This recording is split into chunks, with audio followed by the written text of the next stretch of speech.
Republicans in Congress voiced concern on Monday over the Trump administration's threat to indict Federal Reserve Chair Jerome Powell. Senator Thom Tillis was the first to announce plans to resist the Justice Department's criminal investigation into Powell. Columbia Law School professor Catherine Judge explains. Senator Thom Tillis, a Republican who is on the banking committee, has expressed significant concerns about this development and has vowed not to move forward with the nomination hearings for Powell's successor as chair until this matter is resolved. So part of what we're seeing here is this might actually trigger backlash that really undermines President Trump's ability to pursue his agenda as he had hoped. The DOJ's investigation concerns allegations that Powell misled Congress in testimony related to a renovation of the Fed's headquarters complex in Washington. Wait, do you expect any more additional cost overruns?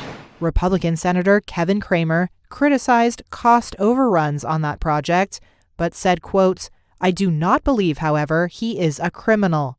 He also said he hoped the investigation would end quickly, adding, quote, "We need to restore confidence in the Fed." Nobody thinks that Chair Powell willfully misled Congress, as would be required for the criminal indictment to really come through and come to fruition. The real concern here is that you're using levers that are meant to be used solely for purposes of true criminal activity and instead being used for political ends.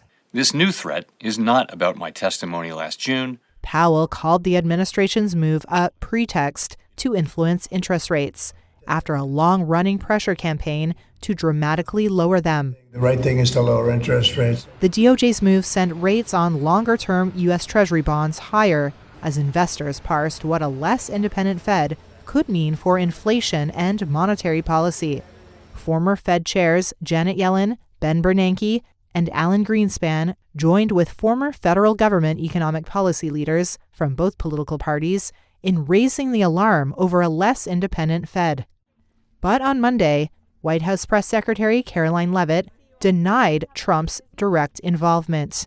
Did the president ever direct DOJ officials to open an investigation into Powell? No. One thing for sure, the president's made it quite clear, is Jerome Powell is bad at his job.